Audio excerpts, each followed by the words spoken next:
Okay, welcome to Responsible AI Data Governance. We are going to have a great conversation today about how you prepare your data estate to be able to gain ground in leveraging AI within your organization. This conversation is one that we are been really looking forward to because so many companies are trying to gain ground in AI, but they sometimes forget the fact that they need to get data ready in order to make that happen. So we're going to talk a lot about how you prepare yourself for that journey. And today on this call, you have myself, Nathan Lasnoski. I'm Concurrency's Chief Technology Officer. I would love for you to connect with me on LinkedIn. I have a weekly newsletter on AI and all things AI leadership, and also do a lot of posts and conversations around the sort of AI and data ecosystem. So I'd love to talk with you and connect with you online. And we also have Brian. Brian, you want to introduce yourself as well? Yeah, hi, I'm Brian Haydin. I'm a solution architect at Concurrency. Been working with this AI technology for, I'm probably 8 years now. And thanks for having me. Awesome. So glad that you are here. One thing that we love to happen on this conversation today is for you to certainly use the chat. So when you have questions or things that you'd like to learn about as we go through this conversation today, by all means, drop those questions in the chat and we will address them real time as we're going through the conversation. And we'll also maybe even hold it to the end if it's a big enough topic and we can cover it at our Q&A section as well. So leverage that chat, put your questions out there. Let's engage in helping you to be able to move your ball forward on the data and AI front. So what are you going to learn today?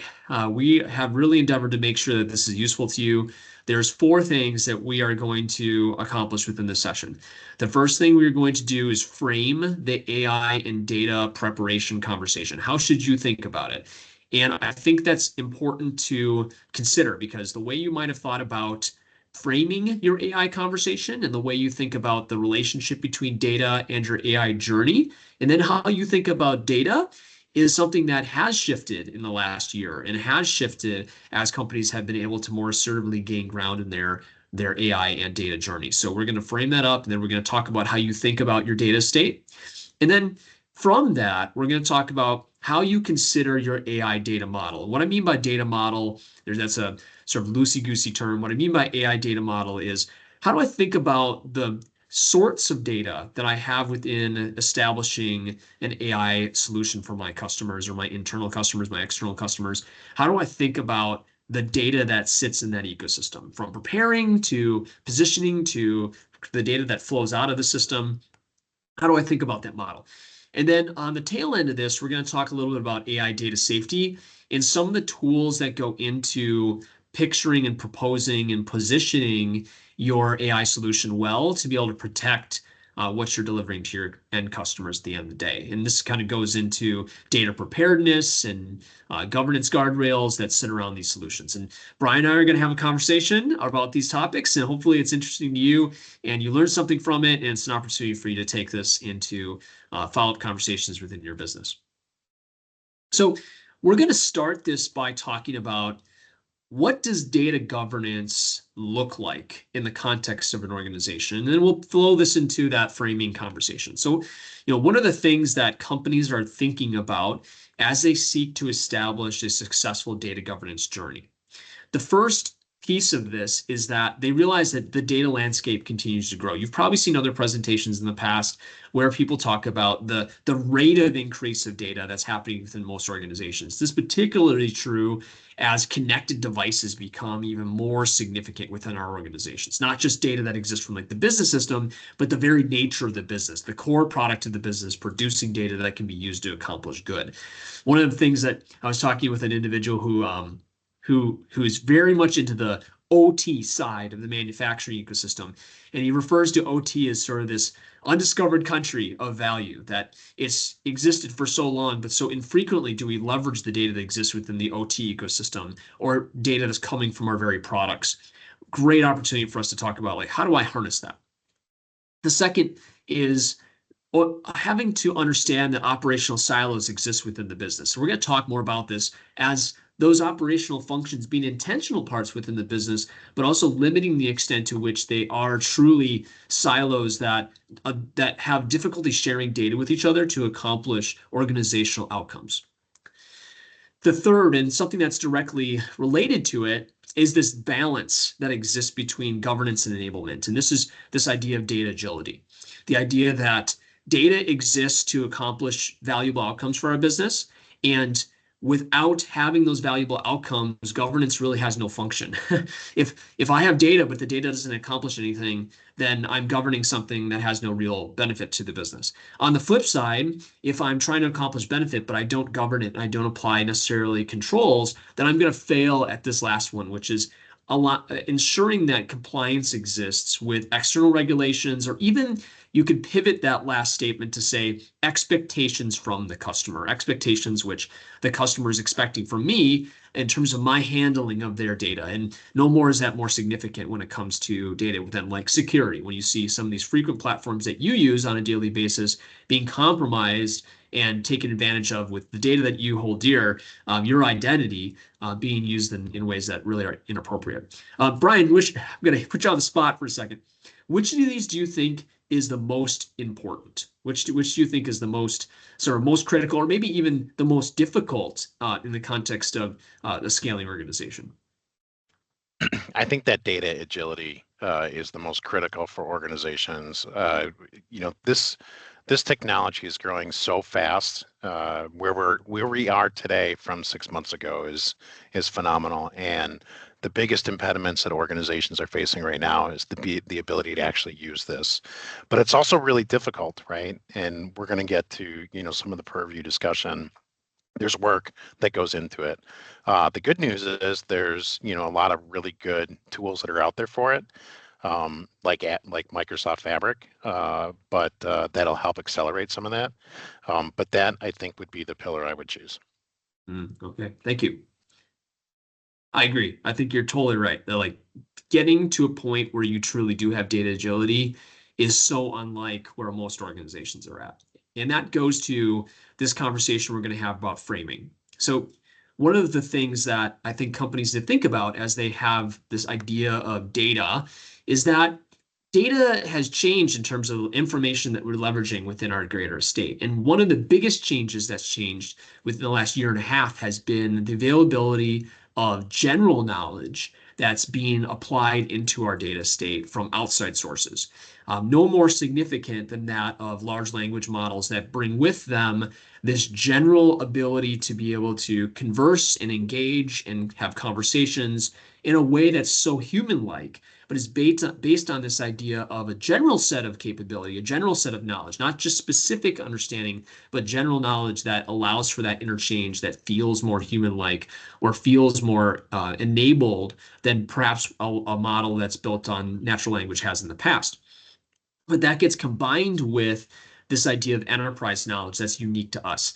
And so this pattern of combining general knowledge, whether it's external information from sort of managed sources that are on the internet or other sources that are from partners, but more so to internal knowledge, which is trusted, combined together into patterns like RAG that are bringing both the trusted knowledge together into a pattern that serves my customer need.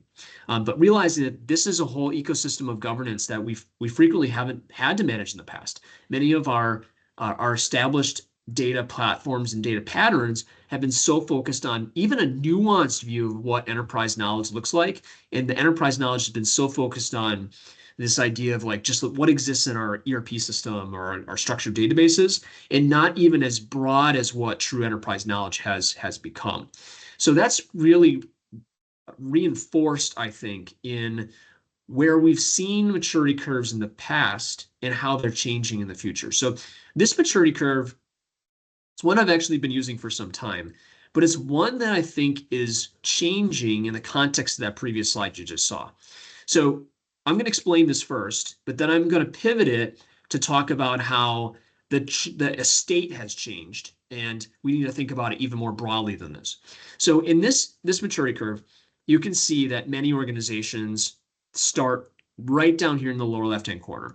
And the way you would think about that kind of starting point is I've got a business system, but the way that I view data from that business system is by exporting it to some sort of vehicle, a report, or even more common, like an Excel spreadsheet.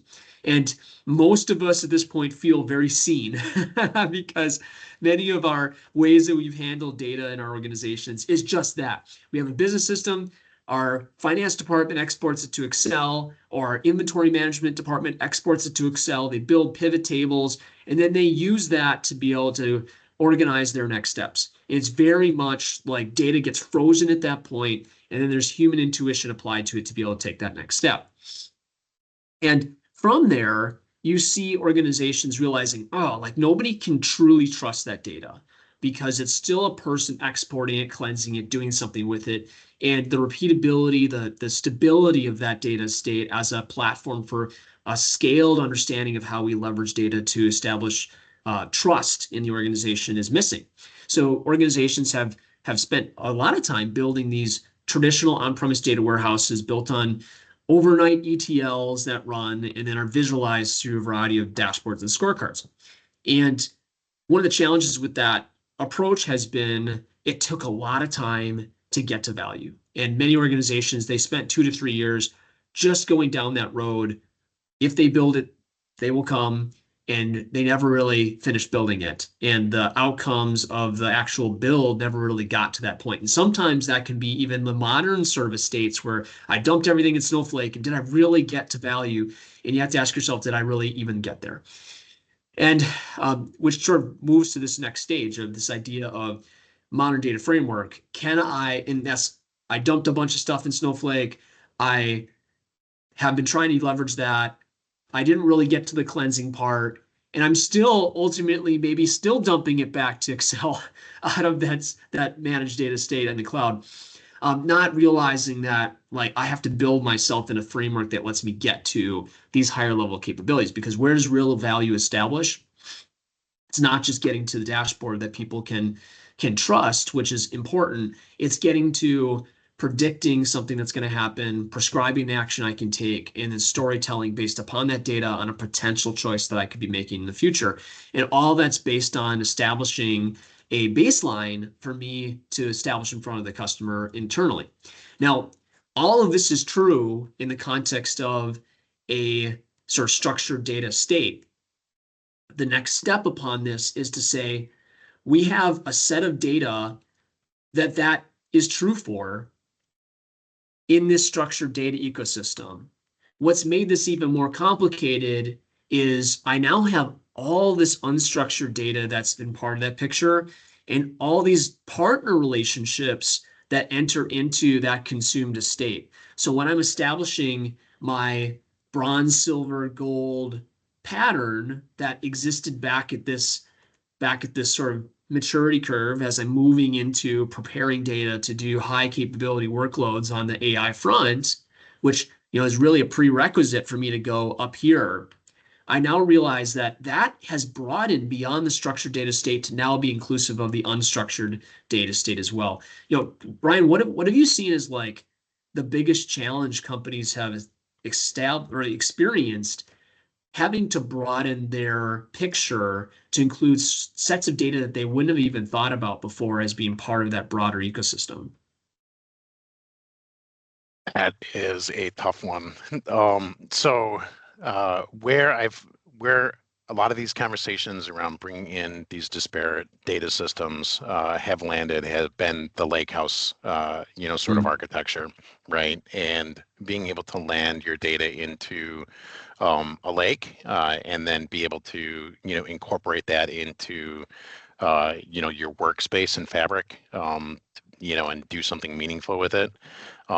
That's where we've been using the tools. In terms of how to, like, what other sources that people have access to. I mean, to me, it's just a knowledge thing. Documents, that you normally wouldn't have considered to be data sources, things with like picture elements and whatnot. Those are now meaningful things, like images, like you can actually use them to do real work. I don't know. Hope that helped. Yeah, I mean, you hit on a huge point, which is one of the biggest data sources we're seeing in the generative AI space isn't just the document, isn't just the content that exists in the ERP system, but might be documents that are used for customer support. So like we're working with a customer right now, they have thousands of documents that represent their installation build plans. And without those documents, their end customer can't use their product. But it's so poorly structured. It's so like disparately deployed across their environment, but it's difficult for those end customers to be able to find that information. So they seek, solutions to be able to make it easier for them to do business with them. But it's not like they're just pulling it from an ERP system. They're having to understand, like, how do I leverage that data that's as important as what exists in our ERP system from a customer point of view, but now needs to be surfaced in more usable approaches that I hadn't considered in the past, just because of the like how we made it, in a sense, like we just kind of accepted that it was somewhat unusable or difficult to take advantage of. Yeah, and So real-time data too. Like yeah. that's another important part, that was difficult to use, because models took, so long to generate. How do you even think about it? I've got millions of transactions coming in per minute from all these, IoT devices. Yeah, for sure. So all of that fills in from a consumption standpoint, but then realize that as you are leveraging AI solutions, you are creating new data. And you are creating data that you wouldn't have necessarily had in the past. The generated content that is produced via your AI system, especially in generative AI, you're producing text exchanges with your customers that are present in transcripts. You're producing responses, code that might be built, or even, as Brian, you said, the telemetry data of how either not just the data that's entering into the system, but the user interaction within that generative AI system and how I might apply and improve it in the future. This real-time intermediary step of what I'm creating as I'm interacting with my customer is a new piece of data that I may not have considered in the past because it was previously a human performing that work, or it might be just a human performing that work, not like a human in partnership with the AI system. So that exists, this whole new space that I have to maintain as something I care about.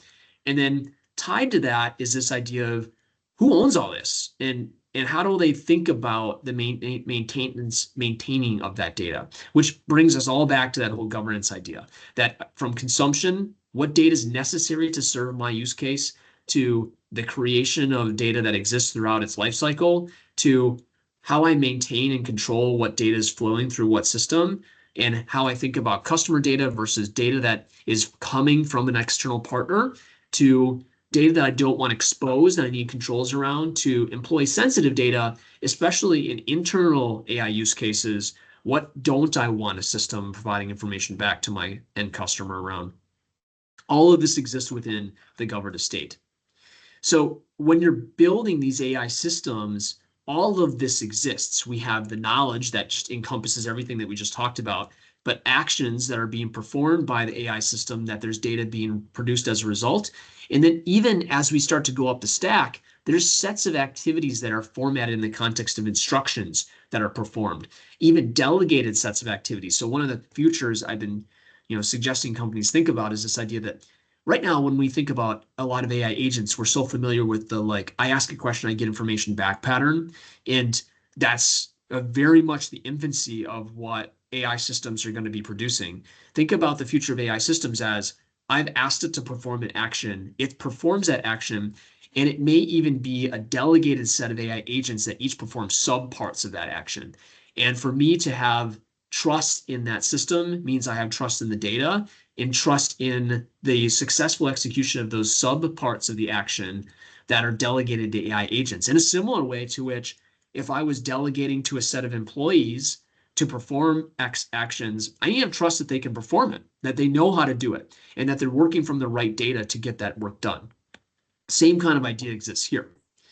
So this is a very busy picture, but it really pivots to the change. And when I noted, like, how do I think about data? This is the way that we're really urging you to think about data in your ecosystem. Start with the end in mind. So if there's one major suggestion I would have for you, it's start with the end in mind. Don't think about your data state as a monolith. Think about it as value streams that are leveraging data to accomplish good within your organization. And that begins with this idea of value-driven use cases. So inside of each of these value-driven use cases, and these are examples, right? Your business might have different value-driven use case domains.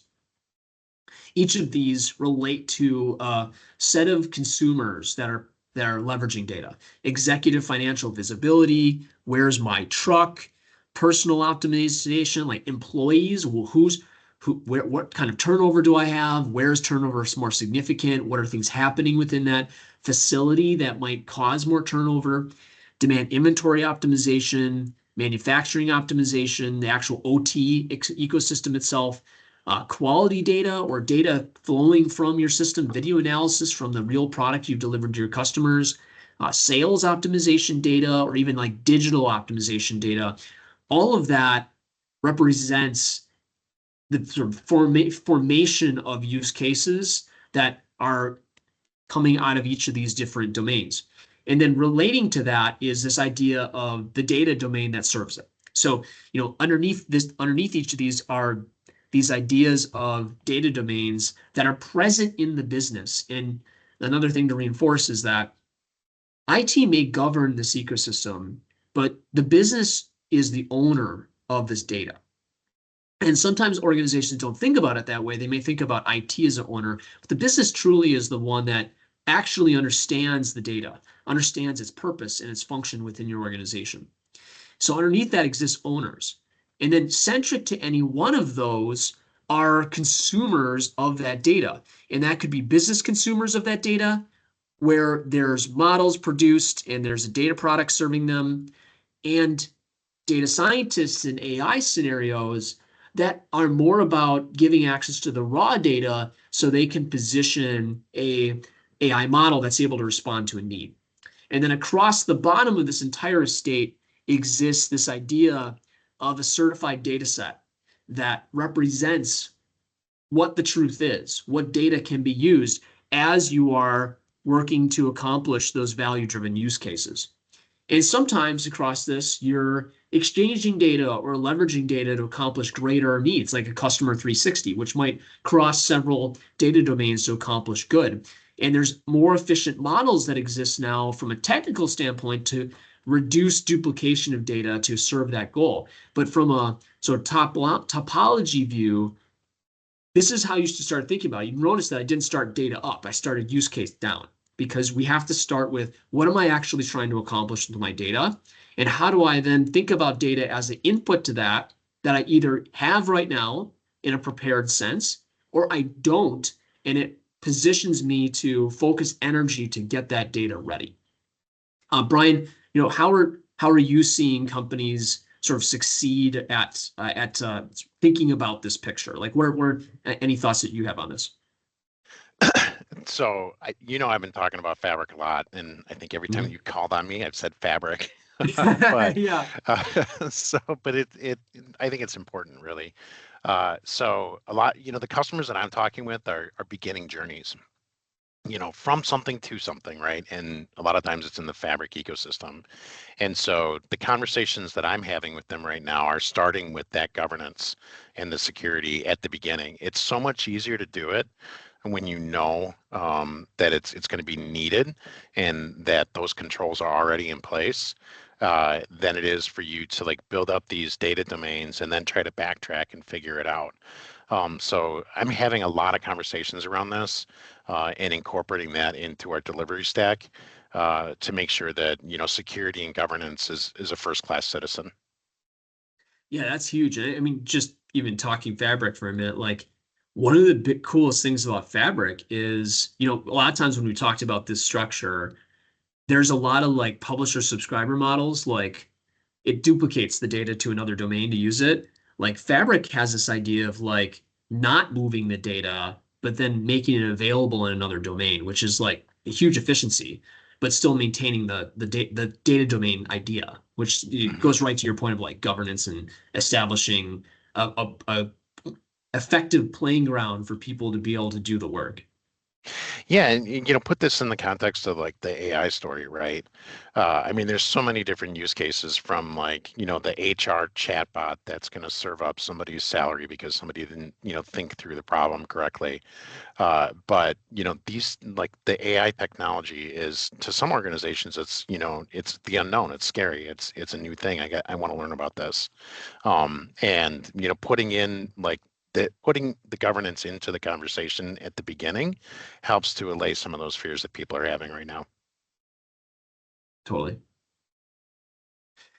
So to that point of starting with the end in mind, we suggest that organizations, as they're getting started, think about building a value analysis around the ways they're going to leverage data. You notice that this is very much around like understanding a category of value, a name of that use case, a description of what you're trying to accomplish, and its value category, operations versus revenue, and then even how difficult it is to do.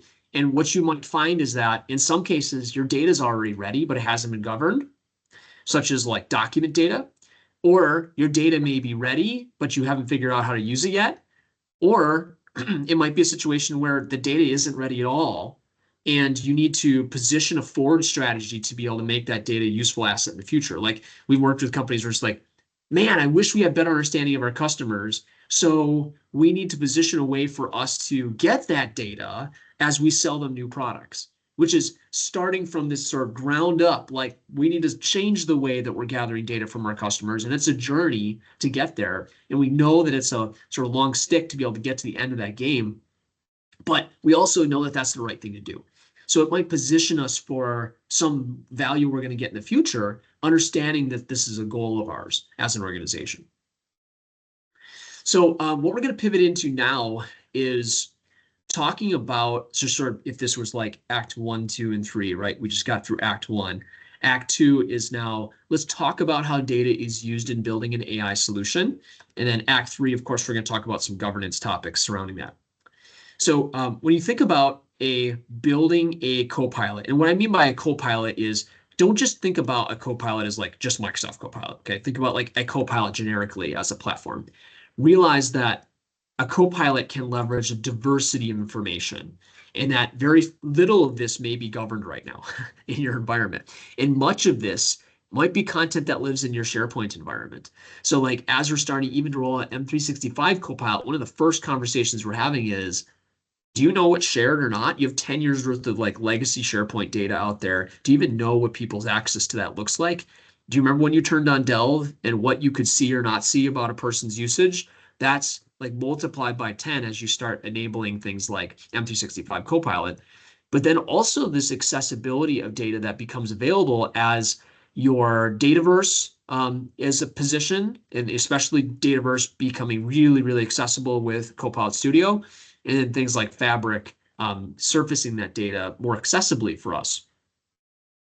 And where I was going especially is to think about the data as it flows through all those data sources and ecosystems. Think about it as it flows through this pattern. Okay, so we have, if we're built, maybe just to define RAG for a second, this is retrieval augmented generation. The idea that I have a static model that allows me to interact with my end customers, but ultimately the data that feeds the intelligence of the system is your data. That it's your data and it's your data alone, but you need to prepare it for it to be effective. And that might be preparing a document, or it might be preparing a business system to be able to be intaked into a platform. So on the left-hand side, you see the ingestion of that data from whatever raw data you have. And again, that could be a document, it could be a SQL database, whatever that raw data is. And as you review that data, you realize, oh, that's what we've been using. Like, there's a problem. We need to get to it being cleansed data that represents our end solution. So like, even if we go to like the most basic RAG pattern, I'm building an HR chatbot, and you look at your employee manual and you're like, ooh, like I gotta improve the quality of that manual because that's the data that my HR chatbot's going to use to be able to interact with my end customer inside the business. And it's not answering certain types of questions because my data sucks. So like, how do I improve that info, that cleansed data? And that's the accountability of the business. You're saying business, you need to apply intelligence to that data source, maybe in partnership with tech, to be able to get to that pattern. And then as you're flowing through that, you are potentially chunking that data, meaning I'm breaking it up into smaller pieces. That's ultimately feeding a vector database. And a vector database is essentially like a way of understanding data that shows adjacencies between one word and another. So think like boat and propeller, or draft and depth. these ideas of these relationships between words that we understand because we are humans that know adjacency.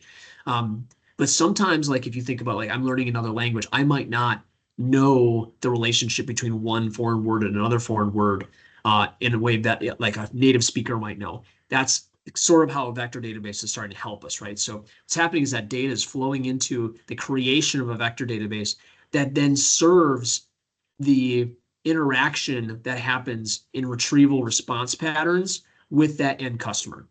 And that end customer is I'm asking questions, I'm responding, I'm asking the model to do something. It's using the vector database to inform the action that's then taken. And then it's logging and maintaining information that happens, in between this. So Brian, I know I hit you with all the hardest questions. Man, maybe one day we'll have to switch. What part of this is the hardest from your perspective? Like if I'm a business that's like trying to get started in AI, understanding I have a huge diversity of data and maybe I've picked a use case, like what's the hardest part of this? Or maybe even like a couple hardest parts from your perspective? Yeah, I think the big challenge is for a lot of organizations is that first step, going from raw data to cleansed data. And we hear the protests from customers all the time. Well, I can't pull this out of my ERP right now.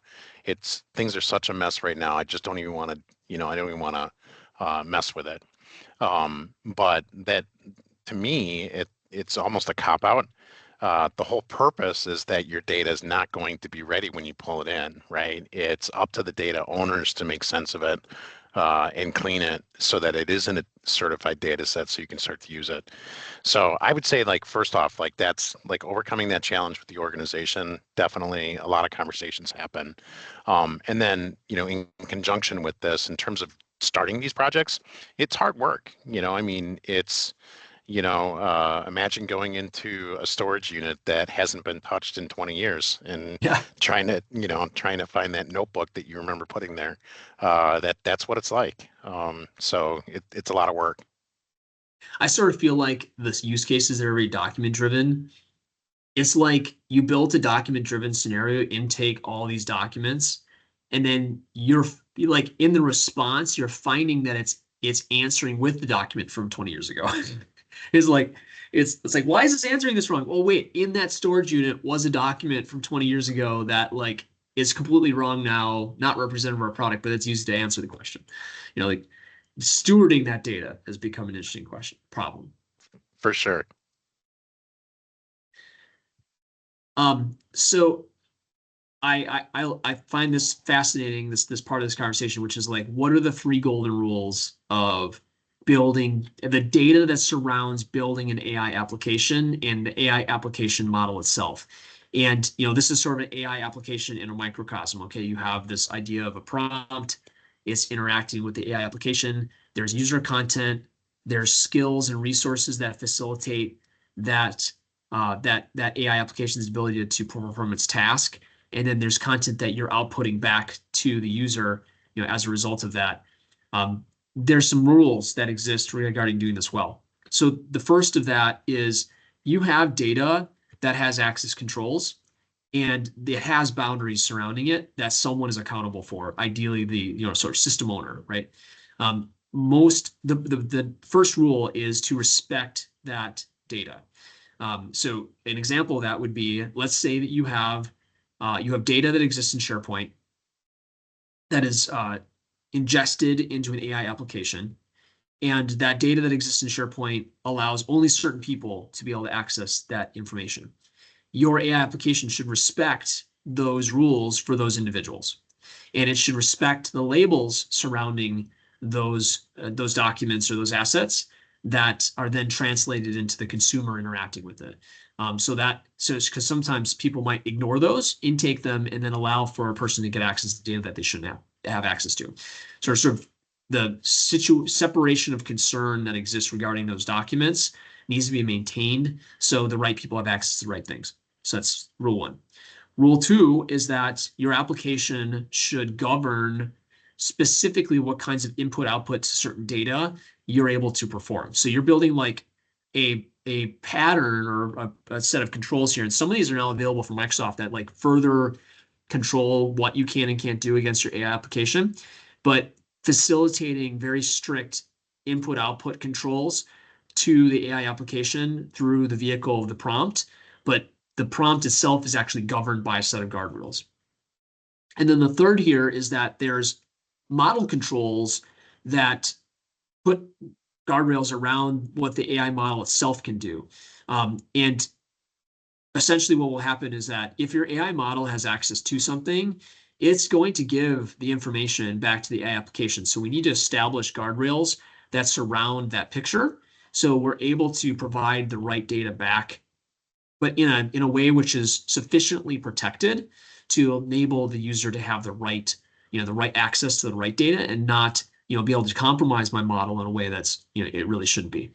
So that's why this AI application really exists before this spot, because there's so many ways to, like, if I just give raw access to a model, like any sort of large language ecosystem that has a RAG pattern behind it, I'm going to find that I can compromise it in ways that I really shouldn't be allowed to. Again, Brian, from your perspective, like, which has been the most evolving of these? Like what, think about the last year, okay? Like when we first started doing RAG to like now, like what do you think has changed the most, and how you think about this over that last year? The tooling right now has become a little bit more ubiquitous and unified, to be able to support security and governance. There's still some discrepancies. I'm thinking of, some of the Copilot Studio governance that doesn't have the synergy that the other platforms would have. Mm. You have some ability to govern, but I think we're getting closer to being able to establish the 3 golden rules pretty easily and out of the box in whatever medium that you want to explore with AI. So I think you're going to see that come together a little bit this year. Certainly people don't pay enough attention to it. The other thing too is that I like some of the features that are coming out in the Azure AI Studio, like the groundedness detection, and really starting to elevate safety and risk, with these technologies. I totally agree on that groundedness detection thing. Like, and that is truly an evolving space. But like one of the bigger problems that existed was like the AI model responding with content from a source document or database that actually didn't come from that database or actually from that document. And groundedness really representing this idea that like we're going to double check. We're going to do a disk called double check on the data to make sure you actually responded with something that actually existed.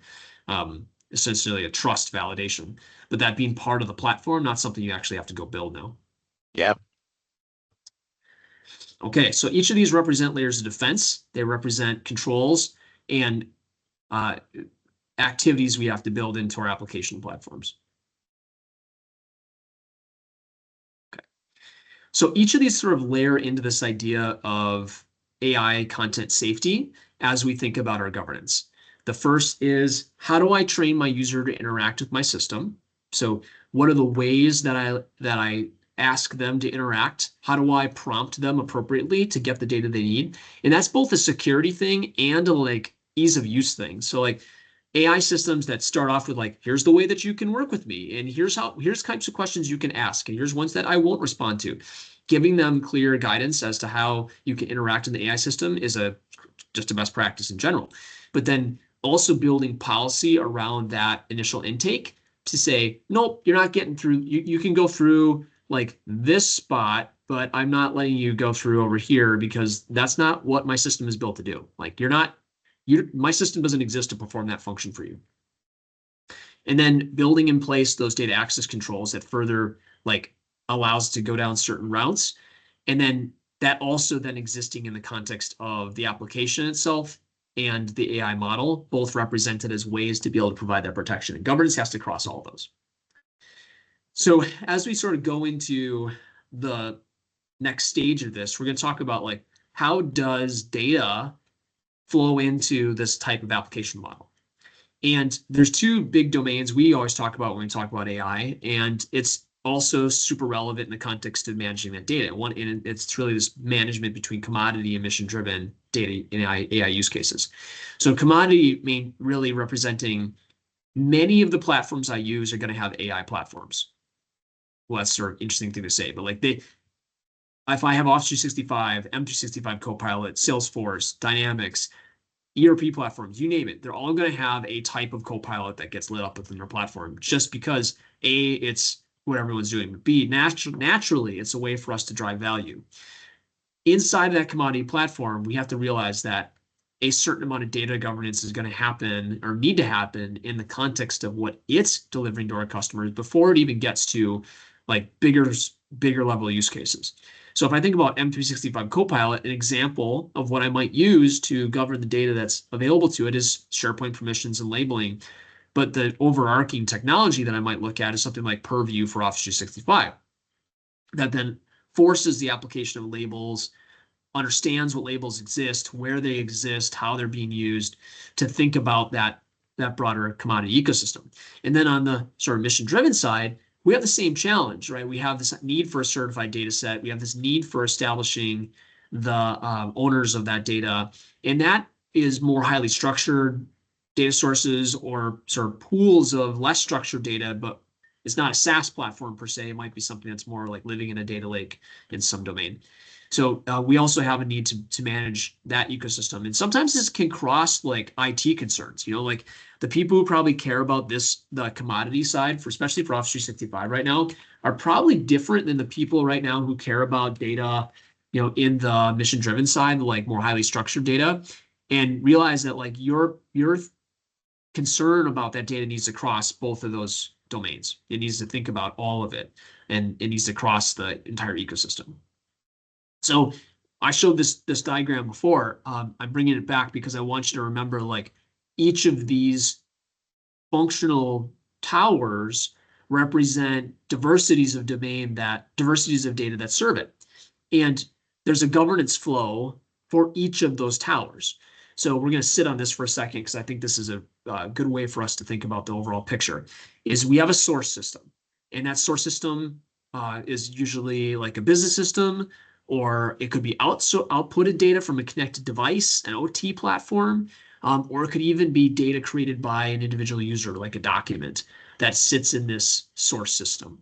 And that's consumed by something. It's consumed by that modern data platform, and that modern data platform like being something like a Fabric or something.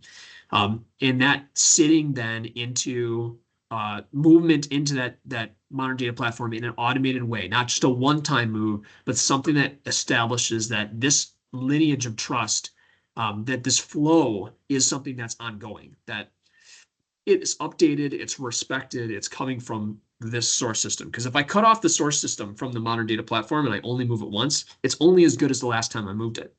Now I'm thinking about it in a continuous flow, which gets to this critical point, which many companies don't have yet, which is this idea of a certified data set. And I don't mean like spend the next 2 years building your mapped data platform, right? I'm talking here specifically about I've got a use case.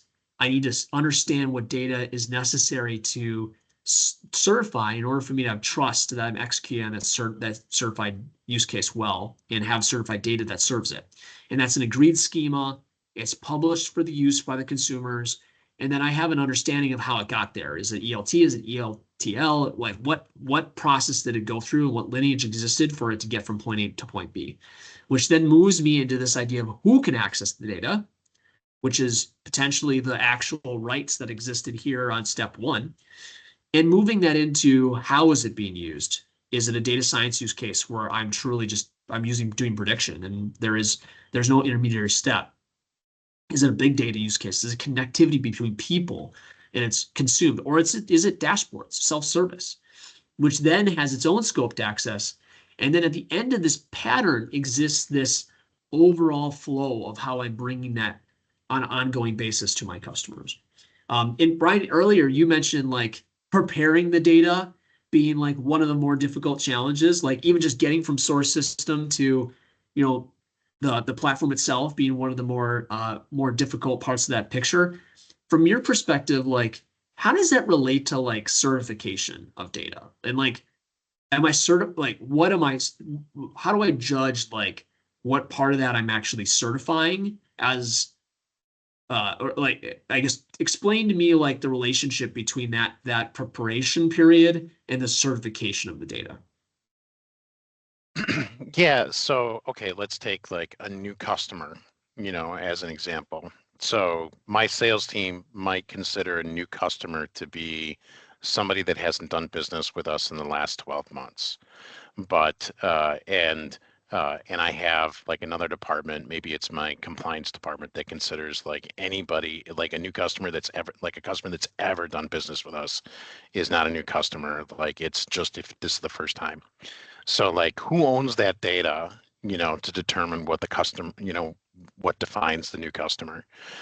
First, like that's a challenge, getting like different, people to say, okay, I own this, and make the decision. And then obviously it becomes like, preparing that data, and then the certified data set is what's actually delivered to the data consumers. So you mentioned before, like, there's the business consumers. That seems to be pretty easy. I'm going to use my silver, gold, kind of medallions, probably for some of the visualizations. But the data scientists, they're going to want something a little bit more raw. They're probably going to want like something in the bronze layer, in order to do their work. And bronze might actually have conflicts of like what defines a new customer. So, like, that to me is like where those like delineations are. The certification is not only, in terms of a readiness, but also kind of geared towards who the consumer is. Huge point, especially like preparation of data, what it needs to go through for a Yep. person to use it, right? So, so what you'll notice is I took that picture, I turned it on its side, and as I was preparing this slide, it was sort of like, what are you doing with this slide? My It's quote. now it makes sense. So it really looks like a verticalized stack there, right? You're starting from something to get to that consumed asset for a domain, and maybe even you have to combine that together to accomplish an end game or an outcome. But you're turning it on its side and flowing up through that cycle for a consumer to be able to leverage it. And the question is that's a lot of work. Holy cow. But how do I trust this data if I don't go through that pattern? And some of your data might be closer to that level of preparedness than others, but it's the hard work that your team needs to go through to be able to trust the data to deliver something that really matters. And that's really what we're getting to here. Like there's some things in your business that just kind of matter, but there's a lot of things in your business that really matter. And sometimes the most important things that create new revenue or operational savings, they really matter. And it means that your data needs to matter, and the accuracy and precision of your data needs to matter. It needs to go through a process that enables it to be as effective and useful as possible. So all of that is needing some surrounding tooling. So this last piece of this, I'm just going to cover a couple tools that I think would be useful for you to think about. And I want you to like ready your questions if you have any here at the end. We'll have a few minutes, I think, to cover a few of these.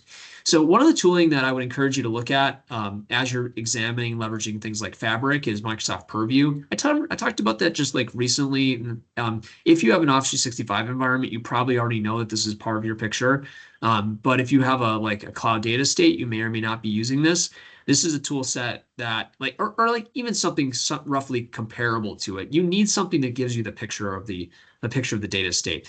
We've referred to this also as like the picture of the elephant. Like you hear the term like a bunch of blind people go up to an elephant and like, oh, it's a rope or it's a tree trunk or it's a hose or whatever. Well, it's an elephant, right? But they all get different pieces of it. This sort of picture of the elephant is also something that like a platform like this really is oriented around. And its goal is give me that picture, also allow me to apply security to the data, allow me to govern it, the data map, the picture, and then the like understanding the risk and compliance ecosystem that surrounds it. And kind of going into Purview is probably a conversation in and of itself. It's its own sort of deep dive.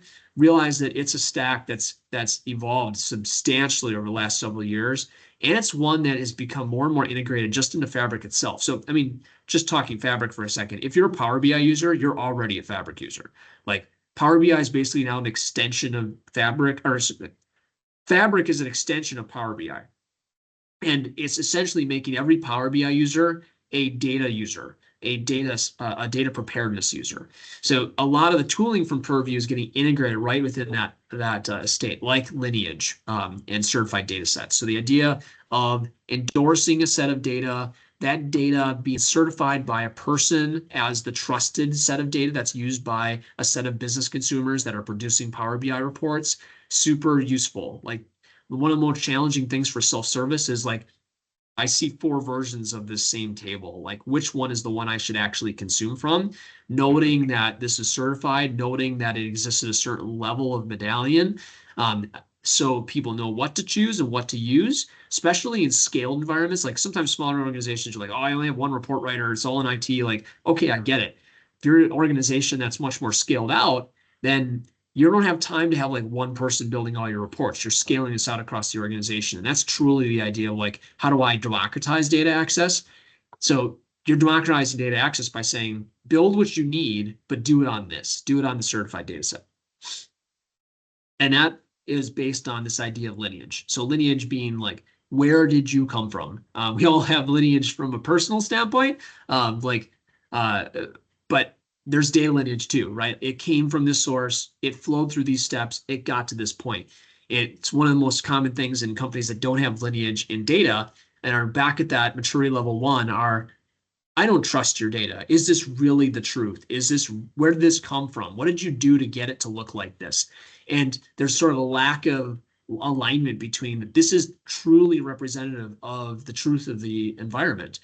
Data lineage helps us to establish that truth, both by knowing here's the source, here's how it got here, here's how I certified it, here's the people accountable for signing off that data is accurate, and then aligning individuals within the business to be able to provide that attestation of the data itself. So lineage is kind of like one of those nice things. And the more that's just integrated into what I do, as opposed to like this extra step, is super important. So, okay, so we've got about 8 minutes left.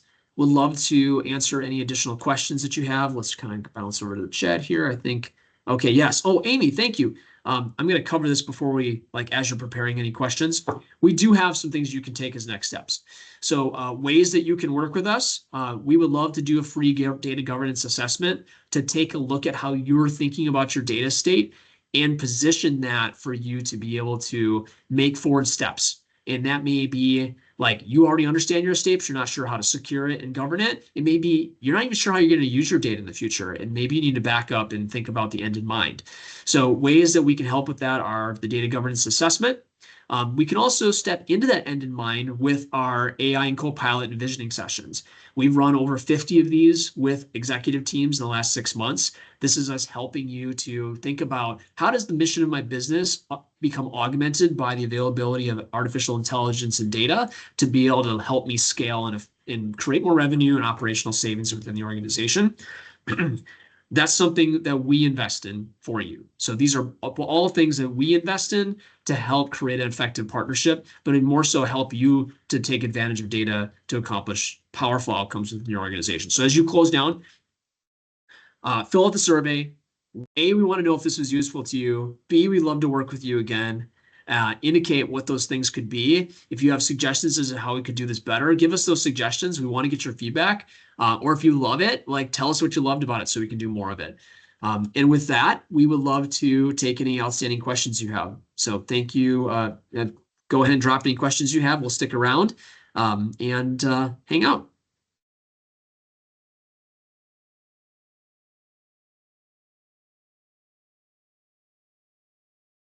The slide, I saw a question about the slides. They will be available. Thanks, Amy. Yep, we'll make sure that that's available to everyone. Make sure to reach out if you want those slides.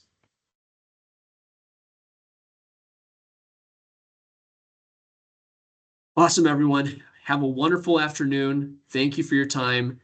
We really enjoyed presenting this to you. It was a great topic for us to dig into. Please reach out, follow up. We'd love to have more conversations, and have a great day. Thanks.